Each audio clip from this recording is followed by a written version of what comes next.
الحمد لله وكفى وسلام على عباده الذين اصطفى خصوصا على أفضلهم وخاتم النبيين وعلى آله وأصحابه وبارك وسلم تسليما كثيرا أما بعد فأعوذ بالله من الشيطان الرجيم بسم الله الرحمن الرحيم يا أيها الذين آمنوا اتقوا الله ولتنظر نفس ما قدمت لغد واتقوا الله إن الله خبير بما تعملون صدق الله مولانا العظيم وقال النبي صلى الله عليه وسلم من كان آخر كلامه لا إله إلا الله أو كما قال عليه الصلاة والسلام جو کرتا ہے تو چھپ کے اہل جہاں سے کوئی دیکھتا ہے تجھے آسماں سے مٹ جائے گناہوں کا تصور اس جہاں سے اگر یہ یقین ہو جائے کہ اللہ دیکھ رہا ہے کوئی مجھ سے پوچھے کہ میں کیا مانگتا ہوں میں اپنے خدا سے خدا کو مانگتا ہوں وہ ہو جائے میرا میں ہو جاؤں اس کا یہی رات دن میں دعا مانگتا ہوں کر لے توبہ ابھی بھی وقت ہے پھر یہ نہ کہنا کہ حساب بہت سخت ہے محبت سے عظمت سے درود پاک پڑھ لیجئے اللہم صلی علی سیدنا محمد وعلی آل سیدنا محمد وبارک وسلم بزرگان محترم عزیز نوجوانوں سب سے پہلے تو میں ہمارے مولانا عتیق صاحب کا بڑا شکریہ ادا کروں گا کہ اس عاجز کو اس فقیر کو مجھے دعوت دی اور مجھے یہاں پر بولنے کا موقع عنایت فرمایا اللہ تبارک و تعالی یہاں کے ذمہ داروں کو یہاں کے بزرگوں کو نوجوانوں کو مولانا کو اللہ تبارک و تعالی لمبی عمر عطا فرمائے عافیت کے ساتھ نیکی کرتے ہوئے آخرت کی یاد کرتے ہوئے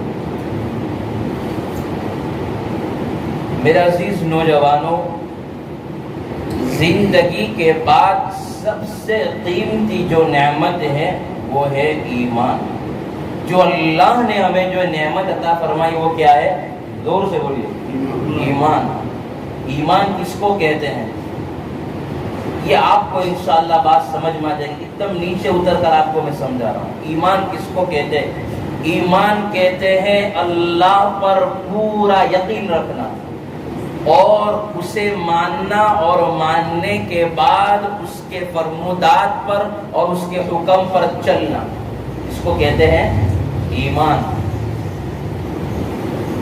اور ایمان کے مقابلے میں کیا آتا ہے؟ شرک آتا ہے۔ کیا آتا ہے؟ کفر، شرک، بدعت۔ اللہ نے قرآن کریم کے اندر بیان کیا، لقمان علیہ السلام نے اپنے بیٹے کو نصیحت کری۔ کیا نصیحت کی؟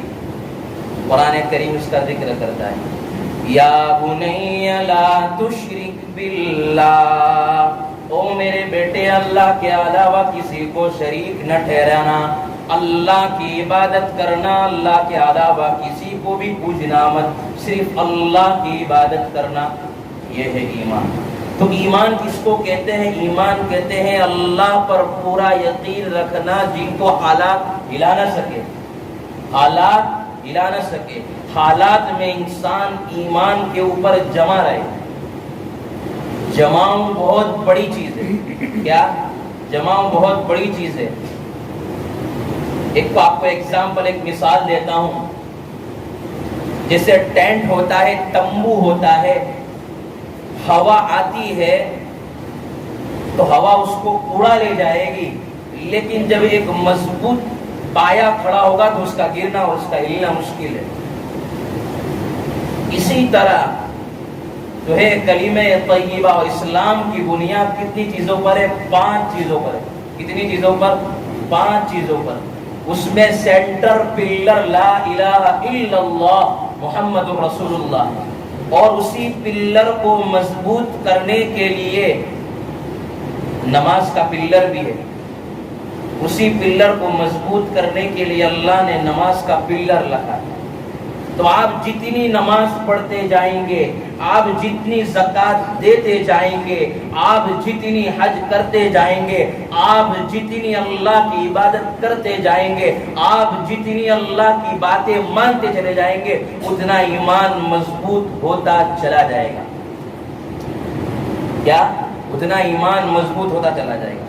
جیسے درخت کے اندر آپ دیکھیں کہ درخت کی جڑیں نظر نہیں آتی، جو درخت کے اندر جو جڑیں ہوتی ہیں وہ نظر نہیں آتی ہے، باقی درخت کے اوپر شاخیں بھی ہوتی ہے، پتے بھی ہوتے ہیں، وہ تو نظر آتے ہیں۔ لیکن آپ جس درختوں کو دیکھیں کہ اس کی شاخیں پھیلی ہوئی ہے، اس کے اوپر پتے پھیلے ہوئے ہیں، اس کے اوپر پھل آئے ہوئے ہیں، اس کا مطلب یہ ہے کہ اس کی جڑیں بہت گہرائیوں تک گئی ہوئی، اس کی جڑیں بہت گہرائیوں تک گئی ہیں۔ جیسے جڑوں کی گہرائیوں کا اندازہ پتے اور شاخوں سے ہوتا ہے، اسی طرح ایمان کی مضبوطی کا جو ہے اندازہ اعمال سے ہوتا ہے۔ جتنے انسان اعمال کرتا چلا جائے گا، آپ نماز پڑھتے جائیں گے اور روزہ رکھتے جائیں گے، زکوٰۃ دیتے جائیں گے، حرام مال سے بچتے چلے جائیں گے، اتنا ایمان کیا ہوتا جائے گا؟ مضبوط ہوتا چلا جائے گا۔ جتنے اعمال کرو ایمان کا درخت بڑھتا چلا جائے گا۔ اس کے لیے اللہ نے کلمہ طیبہ کی مثال اللہ نے قرآن کریم کے اندر بہت آسان طریقے سے سمجھائی۔ اللہ جو ہے نا انسان کو انسان کی زبان کے اندر سمجھاتا ہے۔ انسان جو ہے ایگزامپل اور مثال سے انسان جلدی سمجھ جاتا ہے۔ جیسے کہ سڑکوں پر جاتے ہیں، ہمیں راستہ کوئی کسی کو جو ہے سمجھاتا ہے کوئی ہمیں، تو وہ نقشہ لگاتا ہے کہ بھائی آپ ادھر جا، ادھر کا انسان جلدی سمجھ جاتا ہے۔ آپ کو کہیں کہ بھائی یہاں سے یوں جاؤ، رائٹ موڑو، کوئی سمجھ میں نہیں آئے گا، وہ لکھ کر آپ کو سمجھائے گا۔ اسی طرح اللہ جو ہے اپنے بندے کو مثال دے کر سمجھا رہے ہیں۔ تو کلمہ طیبہ کی مثال بیان کر رہے ہیں، مثل کلمۃ طیبۃ کشجرۃ طیبہ۔ اللہ تبارک و تعالی کلمہ طیبہ کی مثال کو بیان کر رہے ہیں۔ یہ کلمہ طیبہ جو ہے درخت کی طرح ہے، کھجور کے درخت کی طرح ہے۔ آپ نے دیکھا ہوگا کہ کھجور کا درخت کتنا لمبا ہوتا ہے، اس کی شاخیں کتنی پھیلی ہوئی ہوتی ہیں، اس کی جڑیں کتنی گہرائیوں تک گئی ہوئی ہوتی ہے۔ اسی طرح کلمہ طیبہ بھی ہے۔ معلوم چلا کہ یہاں پر یہ کھجور کے جو درخت ہوتے ہیں اس کی کم از کم جو ہے اس کی عمر 150 سال ہے. کھجور کی درخت کی عمر 150 سال اور زیادہ سے زیادہ 2000 سال ہے. دوسرے کا آپ کو مثال سمجھاؤں تاکہ آپ کو کلمہ طیبہ ہمارے دل میں بس جائے. یہ چیزیں جو سمجھائی جاتی ہے کہ ہماری دلوں کی گہرائیوں تک پہنچ جائے, ہمیں جو ہے یقین بیٹھ جائے کہ کرنے دھرنے والی ذات صرف کس کی ہے؟ ذرا زور سے بولیے نا, اللہ کی ہے. نقصان پہنچانے والا کون؟ اللہ. نفع پہنچانے والا کون؟ ذرا میرے ساتھ زور سے بولے. اللہ. جو ہے بیماری دینے والا کون؟ اللہ. شفا دینے والا کون؟ اللہ. جو ہے صحت دینے والا کون؟ اللہ. عزت دینے والا کون؟ اللہ. ذلت دینے والا کون؟ اللہ. جو ہے ملک کی حکومت دینے والا کون؟ اللہ.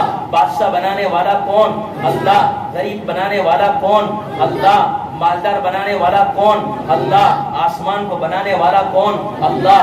زمین کو بنانے والا کون؟ اللہ. پہاڑوں کا نظام چلانے والا کون؟ اللہ. سمندروں کا نظام چلانے والا کون؟ اللہ. جو ہے ہوا کی مخلوق کو چلانے والا کون؟ اللہ. ہواؤں کی مخلوق کو پیدا کرنے والا کون؟ اللہ. سمندروں کی مخلوق کو پیدا کرنے والا کون؟ اللہ. سمندروں کی مخلوق کو پیدا کرنے والا کون؟ اللہ. رینگنے والے, اڑنے والے, پھاڑنے والے, جھپٹنے والے سب کو پیدا کرنے والا کون ہے؟ اللہ. آخر اس کائنات میں حکم کس کا چلتا ہے؟ اللہ کا چلتا ہے. آپ کو ایک مثال کے طور پر ایک آدمی بیمار ہو گیا تو آدمی بیمار ہوتا ہے تو ڈاکٹر کے پاس جا کر دوائی بھی لیتا ہے اور پرہیز بھی کرتا ہے. تو کیا ہے؟ دوائی کا لینا امر بالمعروف ہے اور پرہیز کرنا نہیں انل منکر ہے. انسان صرف دوائی لے لے, پرہیز نہ کرے تو دوا اثر کرے گی؟ بولیے نا, اثر نہیں کرے گی. لیکن آپ جب جو ہے دوائی بھی پیئیں گے, پرہیز بھی کریں گے تو انشاءاللہ یہ زود اثر یعنی دوا اثر کرنے والے ہوتے. اور دوا شفا دینے, حقیقی شفا دینے والا کون؟ اللہ ہے. اسی لیے قرآن کریم کے اندر اللہ نے حضرت ابراہیم علیہ السلام کا مقولہ بیان کیا, ایک بات نقل کی ہے. حضرت ابراہیم علیہ السلام بیان کرتے ہیں وَإِذَا مَرِضْتُ فَهُوَ يَشْفِينِ, جب میں بیمار ہو جاتا ہوں تو شفا کون دیتا ہے؟ اللہ دیتا ہے. تو اسی لیے اللہ جو ہے حضرت ابراہیم علیہ السلام نے ہمیں نصیحت فرمائی, ہمیں یہ بات کہی کہ جو ہے کمزوریوں کی نسبت اپنی طرف کی جائے اور نعمتوں کی نسبت کس کی طرف کی جائے؟ اللہ کی طرف کی جائے. حقیقی نعمت دینے والا. آپ جتنا نعمت کا, آپ کو ایک بات بتا, جتنا آپ نعمتوں کا شکریہ ادا کرتے جائیں گے اللہ آپ کی نعمتوں میں بڑھاتا چلا جائے. میں آپ کو یقین کہتا ہوں, آج کیا ہے, ہم اپنا رونا روتے. میں جگہ جگہ پر جاتا ہوں, میں دیکھتا ہوں لوگوں کو, بس یہی شکایت ہوتی ہے. کتنے میرے ساتھ نوجوانوں کا فون آتا ہے. ابھی کل ایک نوجوان کا میرے پر فون آیا کہ مولانا پریشان ہوں, کیا کروں میں. اس کو میں کہتا ہوں, ہمیشہ سمجھاتا ہوں کہ بھائی ہر وقت اللہ تبارک و تعالیٰ خوشی میں رکھیں گے تو انسان تکبر میں آ جائے گا, غرور میں آ جائے گا.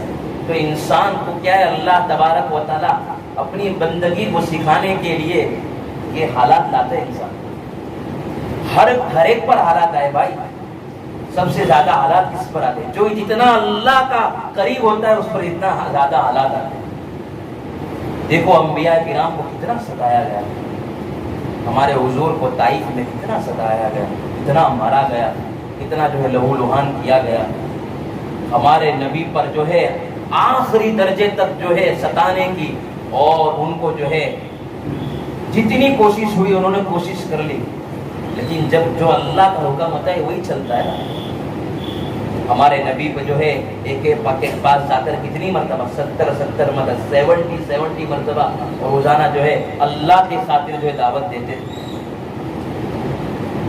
جو ہے آپ پڑھیے, جتنا کلمہ طیبہ ہمارے دل میں اترتا چلا جائے گا اتنا ہمارا ایمان مضبوط ہوتا جائے گا, کیونکہ انبیاء کرام کا ایمان سب سے مضبوط ہوتا ہے نا. اس کے تو میں بات کر رہا تھا کہ حضرت ابراہیم علیہ السلام نے نصیحت فرمائی کہ جب میں بیمار ہو جاتا ہوں تو شفا اللہ دیتا ہے. اسی طرح وہ کہہ رہے ہیں کمزوریوں کی نسبت کس کی طرف کی جائے؟ اپنی طرف کی جائے. اور نعمتوں کی نسبت اللہ کی طرف کی جائے۔ تو کلمہ طیبہ کو کون مضبوط کرتے ہیں؟ اعمال مضبوط کرتے ہیں۔ کلمہ طیبہ کو نماز کے ذریعے سے پانی دیا جائے، کلمہ طیبہ کو زکوٰۃ کے ذریعے سے پانی دیا جائے، جو ہے مختلف اعمال کر کے پانی جو ہے دے کر کلمہ طیبہ کے درخت کو بڑھایا جائے۔ تو کلمہ طیبہ دل میں اترنا چاہیے۔ اب یہ ہے کہ ایمان پر جماؤ کیسے ہوگا؟ یہ بڑا مشکل کام ہے۔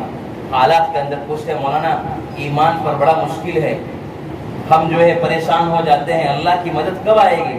اللہ بتا رہے ایمان پر جماؤ کیسے کریں گے؟ ایک ہے ایمان کا آ جانا، ایک ہے ایمان کے اوپر جم جانا۔ کیا جم جانا؟ کچھ بھی ہو جائے سب کچھ کرنے والا اللہ، کرنے درنے والی ذات کون ہے؟ اللہ ہے۔ حالات کو بھی بدلے گا، پریشانی کو بھی بدلے گا۔ اللہ جو ہے ہر پریشانی کو دور کرنے والا ہے۔ اللہ کے سامنے مانگو کو تو صحیح، اپنی پریشانی اللہ کے پاس رکھو، کسی کے پاس کیوں رکھتے ہو؟ اللہ آسانی کو جو ہے دور کرنے والا ہے، پریشانی دور کرنے والا اللہ ہے۔ بندوں کے پاس کیوں مانگتے ہو؟ اللہ کہتا ہے ادعونی استجب لکم، تم مجھ سے مانگو میں تمہاری دعاؤں کو ضرور قبول کروں گا۔ ٹوٹے رشتوں کو جوڑ دیتا ہے بات رب جو چھوڑ دیتا ہے، اس کے فضل و کرم کا کیا کہنا، لاکھ مانگو تو کروڑ دیتا ہے۔ اسی لیے اللہ سے اپنی جو ہے لو لگاؤ۔ اللہ کہتے ہیں جب انسان پریشانی میں ہوتا ہے، گناہوں میں مبتلا ہے، تو اللہ کہتا ہے فَأَيْنَ تَذْهَبُونَ، تم کہاں جا رہے ہو؟ تم ادھر جا رہے ہو، میرے سامنے آؤ۔ تم اللہ کی رحمت سے کیوں مایوس ہو رہے ہو؟ اللہ کہہ رہے لا تقنطوا من رحمت اللہ، میری رحمت سے تم مایوس مت ہو، میں جو ہے معاف کرنے والا ہوں۔ ارے اللہ تو کتنا کریم ہے، آپ کو بتاؤں کہ ایک زانیہ، ایک فاحشہ عورت، اس نے پوری زندگی کیا، اس نے زنا کیا، لیکن اس نے پیاسے کتے کو جو ہے کیا پانی پلایا، اللہ نے اس کو کیا کر دیا؟ معاف کر دیا۔ آؤ میرے نوجوانوں، نہ جاؤ غیروں کی طرف، اللہ کی طرف آؤ، اللہ کو جو ہے اپنا حقیقی مالک بناؤ۔ آپ چاہتے ہو کہ ہم کامیاب ہو جائے؟ میں آپ کو جو ہے دنیا گھوم کر بتا رہا ہوں، صحیح کہہ رہا ہوں، واللہ کہہ رہا ہوں کہ کامیابی دین کے اندر ہے۔ آپ کسی بھی شعبے میں چلے جاؤ، کامیاب جب دین ہوگا، آپ مالدار ہو لیکن آپ دیندار ہو، انشاءاللہ آپ کامیاب ہے۔ اگر آپ غریب ہو، جو ہے آپ کے اندر دین ہے، آپ کامیاب ہے، اللہ آپ کو کبھی ضائع نہیں کرے گا۔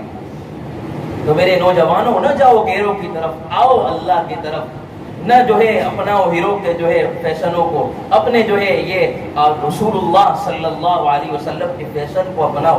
ہمارے نبی کا چلنا کیسا تھا؟ ہمارے نوجوانوں کا شوق لگا ہوا ہے ٹک ٹاک پر، انسٹاگرام پر، فیس بک پر، کیا کیا نہ جانے دیکھتے ہیں، پھر اسٹائل مارتے ہیں۔ کیا ہمارے حضور پاک صلی اللہ علیہ وسلم کی یہ اسٹائل ہے؟ ہمارے حضور کا چلنا کیسا تھا؟ ہمارے حضور کا بیٹھنا کیسا تھا؟ ہمارے حضور کا بات کرنے کا طریقہ کیا تھا؟ ہمارے حضور لوگوں کے ساتھ کیسے ملتے تھے؟ تو ہمارا رول ماڈل کون ہونا چاہیے نوجوانوں؟ حضور صلی اللہ علیہ وسلم ہمارا ہیرو اور رول ماڈل کون ہونا چاہیے؟ اسی لیے یہ ہے کہ بھائی آپ جو ہے داڑھی رکھ لے، یہ داڑھی بہت بڑی چیز ہے، آپ کو بہت سارے گناہوں سے بچائیں گے۔ ایک ہی بات اپنے دل میں بٹھا لو، جب آقا کے سامنے ہم پیش ہوگے، آقا ہم سے پوچھیں گے تم تو اپنے دیوانے کے گنگنانے کا گاتا تھا، میری جو ہے تعریف گنگناتا تھا، تو یہ کہتا تھا کہ میں تو جو ہے حضور کا دیوانہ ہوں، حضور کا عاشق ہوں، کہاں ہے تیری جو داڑھی؟ کم از کم اپنے جو ہے میرے نبی کو تو یہ کہہ سکے یا رب تیرے محبوب کی شباہت لے کے آیا ہوں، حقیقت تو کر دے، میں تو صرف صورت لے کے آیا ہوں، تو صورت جو ہے نبی کو دکھا دو۔ دیکھو ہمارے نبی ہمیں ہاتھ میں لینے کے لیے تیار ہے، ابھی بھی اللہ کی مدد اتر سکتی ہے، بدر میں جو مدد اتری تھی وہ بھی اترنے کے لیے تیار ہے۔ تو بات میں یہ کر رہا تھا کہ جو ہے ایمان پر جماؤ کیسے کریں گے؟ ایک ہے ایمان کا آ جانا، ایک ہے ایمان کے اوپر جمنا۔ اب یہ ہے کہ ایمان پر انسان جتنا یقین اللہ پر رکھے گا، جتنا یقین اس کا اللہ پر بڑھتا چلا جائے گا، اس کا ایمان پر جماؤ ہوتا چلا جائے گا۔ جتنا اس پر کیا ہے اللہ، اس کا جماؤ ہوتا چلا جائے گا۔ اسی لیے اس کائنات میں سب سے زیادہ جو ہے ایمان کس کا ہوتا ہے؟ انبیاء کرام کا ایمان ہوتا ہے، اور انبیاء کرام میں سب سے زیادہ مضبوط ایمان کس کا ہے؟ حضور صلی اللہ علیہ وسلم. ذرا زور سے بولیے کس کا؟ حضور صلی اللہ علیہ وسلم کا. اس لیے جو ہے نبی کی دعوت یہی رہتی ہے، توحید کی دعوت دیتے ہیں. بھائی اللہ سے ہوتا ہے، اللہ کے غیر سے کچھ نہیں ہوتا، اللہ سے ہی سب کچھ ہوتا ہے. توحید کی دعوت چلتی ہے. اسی لیے جو دعوت چلتی ہے نا وہ توحید کی دعوت چلتی ہے، مسلک کی دعوت نہیں چلتی ہے، بلکہ دین کی دعوت چلتی ہے، عقیدے کی دعوت چلتی ہے. جب کسی انسان کو اپنا بنانا ہوتا ہے تو اس کو اپنے عقیدے بتانے ہوں گے کہ بھائی میرے یہ عقیدے ہیں.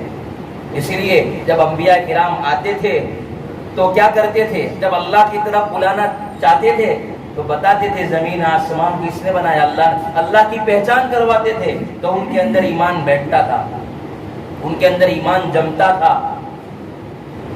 اسی لیے حضرت لقمان علیہ السلام نبی تو نہیں ہے لیکن بڑے حکیم ہیں. انہوں نے اپنے بیٹے کو نصیحت فرمائی تھی آخری جب کیا کہا تھا کہ بیٹا تو اپنے ایمان کو مضبوط کرنا چاہتا ہے، کفر سے بچنا چاہتا ہے تو اللہ کے علاوہ کسی کو شریک مت ٹھہرانا، اللہ کی عبادت صرف کرنا تو تیرا ایمان مضبوط ہوتا چلا جائے گا. کچھ بھی ہو جائے، حالات جیسے بھی ہو، جم جائے. اصل طاقت والا اللہ ہے. ابھی میں آپ کو لمبی چوڑی باتیں بتاتا لیکن وقت نہیں ہے تو وقت کے مناسب میں آپ کو باتیں بتا رہا ہوں کہ حقیقی طاقت اللہ کی طاقت ہے. ہمیں اللہ کی طاقت پر یقین رکھنے والا ہمیں بنائے، اس پر ایمان رکھنے والا بنائے. میں آپ کو جو ہے ایک واقعہ سناتا ہوں، اس سے آپ کو اندازہ ہوگا کہ صحابہ کا ایمان کیسا تھا. پہاڑوں کی طرح کہتے ہیں نا کہ صحابہ کا ایمان پہاڑوں کی طرح تھا. پہاڑ ادھر سے ادھر ہو سکتا ہے لیکن صحابہ کا ایمان ہٹ نہیں سکتا. خالد بن ولید رضی اللہ تعالیٰ عنہ کے پاس ایک پادری کو لایا گیا. خالد بن ولید بڑے جو ہے صحابہ میں گزرے، ان کا نام تھا اللہ کی تلوار، سیف اللہ ان کا لقب تھا. ان سے بڑے بڑے لشکر جو ہے روم کے لشکر اور روم کے امپائر اور روم کی جو ہے جو طاقت کی حکومت تھی ان سے ڈرتی تھی، کانپتی تھی. ایک ہی جو ہے مجمع کے اندر ہزاروں کو چیر کے چلے جاتے. ان کا ایمان کے ساتھ کہ ان کے پاس ایک پادری کو لایا گیا تو پادری کے پاس پڑیا تھا. جیسے ہمارے زمانے کے اندر ہمارے نوجوانوں کے پاس، لوگوں کے پاس وہ چباتے رہتے ہیں گھٹ کے، جو ہے بکروں کی طرح چباتے رہتے ہیں. کیا ہے؟ چباتے رہتے ہیں. اسی طرح اس کے پاس ایک پڑیا تھا. دودھ پڑیا تھی تو سپاہی اس کو لے کر آئے. تو اس کو کیوں لے کر آئے؟ اس پادری کو کہا کہ سب سے بڑا گنہگار ہے. کیا کیا اس نے مسلمانوں کے خلاف سازش رچی ہے. سازش اس نے یہ رچی ہے کہ مسلمانوں کا وہ لشکر جو جہاں وہ پانی پیتا ہے وہاں پر اس نے جو ہے وہ زہر ملانا چاہتا تھا. اس پانی کے اندر اس پڑیا کو جو ہے ملانا چاہتا تھا پانی کے اندر. اور یہ زہر اتنا خطرناک ہے کہ جو ہے ہزاروں کو جو ہے مارتا چلا جائے گا. یہ پڑیا اس کے پاس ہے. تو خالد بن ولید رضی اللہ تعالیٰ عنہ کا ایمان دیکھو کیسا یقین ہے. کہا لاؤ پڑیا، تیرے پاس جو پڑیا ہے وہ لا. پڑیا کو لیا تو اس پادری نے کہا تم پڑیا کو کیا کرو گے؟ کہا کہ تو لا تو صحیح. لائے پڑیا دی، وہ بتایا تو پھر اس کو سمجھایا کہ جو یہ تو سمجھتا ہے کہ یہ پڑیا سے انسان مر جائیں گے، زہر جو ہے تو انسان پی لے گا وہ مر جائے گا، لیکن میں بتاتا ہوں حقیقی مارنے والا کون ہے؟ اللہ ہے. اللہ جو ہے زہر پلا کر بھی مارتا نہیں ہے، اور جو زہر انسان پیتا ہے وہ مرتا بھی نہیں ہے، اور جو انسان زہر نہیں پیتا وہ مر بھی جاتا ہے. اللہ کہتے ہیں. تو اس کو سمجھایا. تو یہ بات بسم اللہ الرحمن الرحیم کر کے پہلے تو یہ دعا پڑھی، بسم اللہ الذی لا یضر مع اسمہ شیء فی الارض ولا فی السماء وهو السمیع العلیم. اے میرے پیارے رب، میں اس پڑیا کو پیتا ہوں لیکن میرا یقین تجھ پر ہے. تو اس زہر کے اندر شفا رکھ دے. تو ہی حقیقی شفا دینے والا ہے، تو ہی مارنے والا ہے، تو ہی حقیقی موت دینے والا ہے. جب یہ پڑیا کو پیا بسم اللہ الرحمن الرحیم پڑھ کے، تو تھوڑی دیر ہوئی، کچھ نہیں ہوا، کچھ بھی نہیں ہوا ان کو، صرف جو ہے پسینہ آیا ہاتھ کے اوپر، تھوڑا ان کے ہاتھ کانپنے لگے، لیکن کچھ نہیں ہوا۔ تو وہ پادری حیران ہو گیا، آنکھ جو ہے اس کی کھلی رہ گئی۔ وہ فوراً دوڑتا ہوا قلعے کے اندر گیا اور جا کر یہ کہنے لگا کہ آپ جو ان سے مقابلہ نہ کرو، یہ تو مرنے والے نہیں ہیں، مارنے والے انسان ہیں، یہ تو مرنے والے نہیں، مارنے والے، یہ تو آپ جو ہے ان سے مقابلہ نہ کرو، ان سے ٹکر نہ لو۔ تو بات یہ ہے کہ صحابہ کا ایمان کس طرح تھا؟ پہاڑوں کی طرح تھا، مضبوط ایمان تھا۔ تو ہم میرے نوجوانوں، میرے پیاروں، ہم بھی جو ہے اللہ کے راستے میں وقت لگائے۔ جب اللہ کے راستے میں جائیں گے تو ہمارا ایمان بنے گا، کہ حقیقی ایمان جو ہمارا بنے گا اللہ کے راستے میں بنے گا۔ ایمان کے تذکرے، ایمان کے چرچے، بولے تو ایمان کے تذکرے، بازار میں جائے تو ایمان کے تذکرے، گھر میں جائے تو ایمان کے بول، بازار میں جائے تو ایمان کے بول، دوستوں کے اندر جائے تو ایمان کے بول۔ جتنا ہم بولتے جائیں گے اتنا ہمارا یقین بنتے چلا جائے گا۔ اللہ تبارک و تعالی ہمیں حقیقی معنوں کے اندر ایمان سمجھا دے اور اللہ تبارک و تعالی ایمان کے اوپر چلنے والا بنا دے۔ ایک بات یہ ہے کہ ابھی مولانا عتیق صاحب نے بڑا اچھا فیصلہ لیا ہے کہ بھائی ہم ہر مہینے ایک مجلس رکھیں گے، ایک مجلس مہینے کی سٹارٹنگ کے اندر اتوار کے دن۔ تو یہ جتنے بھی میرے نوجوانوں ہیں، میں آپ سے کچھ نہیں مانگتا، کچھ بھی نہیں، صرف آتا ہوں اللہ کے لیے آؤں گا، اللہ کے لیے جاؤں گا، بس آپ یہ کہ آپ آئیے۔ جانتے ہیں مولانا عتیق صاحب اور جو ہمارے ٹرسٹی سب جانتے ہیں یہاں پر، تو آپ کیا ہے ہر مہینے کی پہلی اتوار پھر انشاءاللہ رات کے اندر عشاء کے بعد اصلاحی مجلس ہوگی۔ ہمیں پتہ چلے گا ہم کس طرح زندگی گزار رہے ہیں، ہمیں کس طرح زندگی گزارنی چاہیے، ہم کس حالات میں بھی ہے، حالات کے اعتبار سے ہمیں کس طرح چلنا ہے، کس پر ایمان، کس طرح ہمیں ایمان بنانا ہے، کس طرح ہمیں جو ہے اللہ کا ذکر کرنا ہے۔ ہمیں یہ چیزیں جو ہے ہم جب آئیں گے مجلس میں تو ہمیں سیکھ ملتی چلی جائے گی۔ تو آپ سے درخواست ہے کہ ہر مہینے کی پہلی جو ہے اتوار کی رات کا عشاء کے بعد آئے، انشاءاللہ بڑا فائدہ ہوگا۔ اللہ تبارک و تعالی ہم سب کو صحیح معنوں میں عمل کرنے کی توفیق نصیب فرمائے۔